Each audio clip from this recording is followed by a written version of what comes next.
เล่มก้าวกับผมขอกราบเรียนเชิญคุณแม่ทัชลาจตุรพิษอมรนะครับจุดเทียนเล่มที่1ขอเรียนเชิญครับ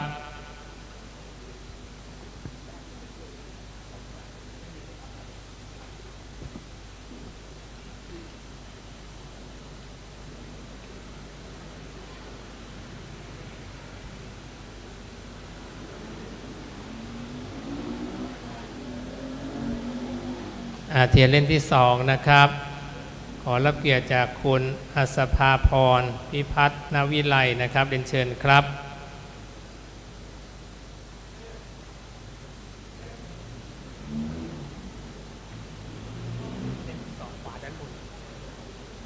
ยืนเลยครับยืนเลยครับ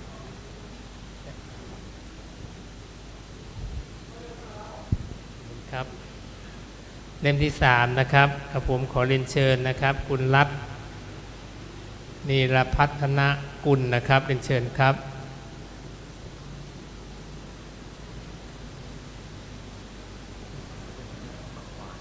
ฝั่งนี้เลยครับด้านบนเลยครับฝั่งบนนู้นเลยฮะบนเลยครับ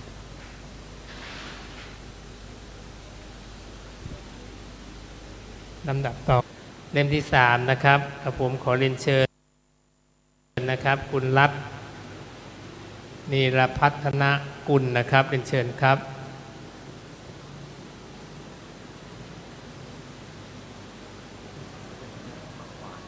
ฝั่งนี้เลยครับด้านบนเลยครับ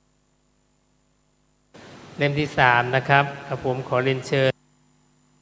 นะครับคุณรัตน์นีรพัฒนกุลนะครับเรียนเชิญครับ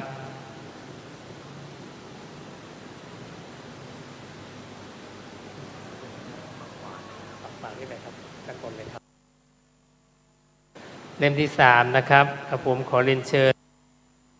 นะครับคุณรัตน์นีรพัฒนกุลนะครับเรียนเชิญครับ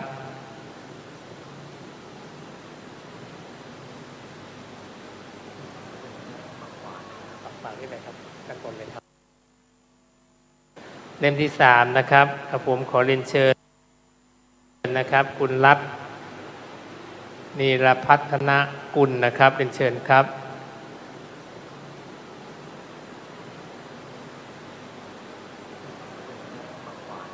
ฝั่งนี้เลยครับด้านบนเลยครับเล่มที่3นะครับกับผมขอเรียนเชิญนะครับคุณรัตน์นีรพัฒนกุลนะครับเรียนเชิญครับ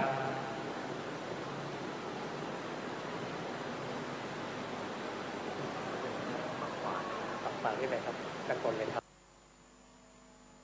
เล่มที่3นะครับกับผมขอเรียนเชิญนะครับคุณรัตน์นีรพัฒนกุลนะครับเรียนเชิญครับ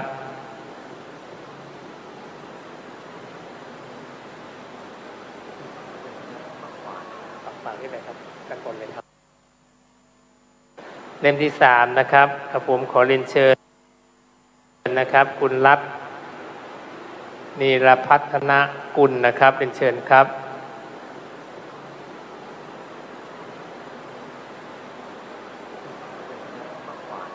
ฝั่งนี้เลยครับด้านบนเลยครับ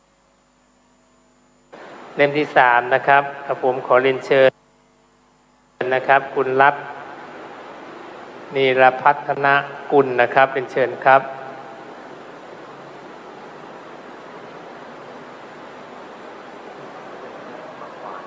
ฝั่งนี้เลยครับ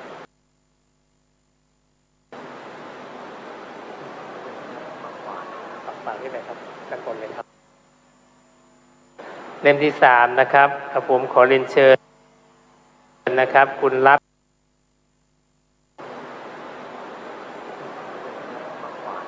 ฝั่งนี้เลยครับ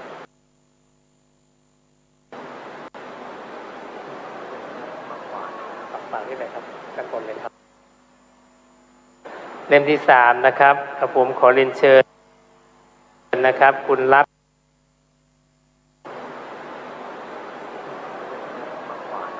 ฝั่งนี้เลยครับ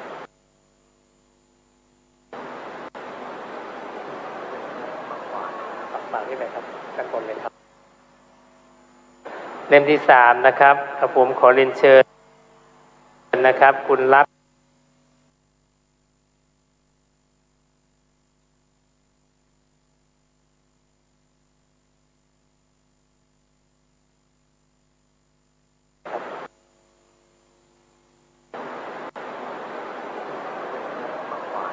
ฝากนี่เลยครับด้านบนเลยครับ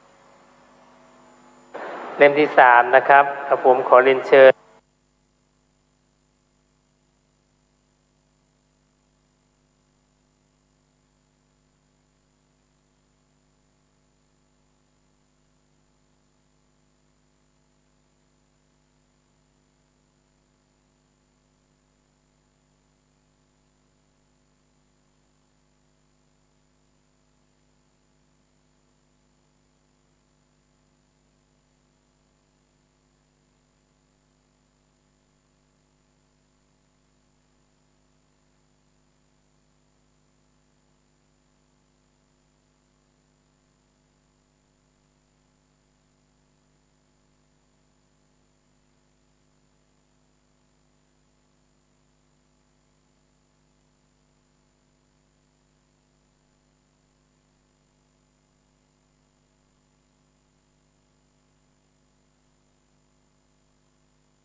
อันตังอภิวาเท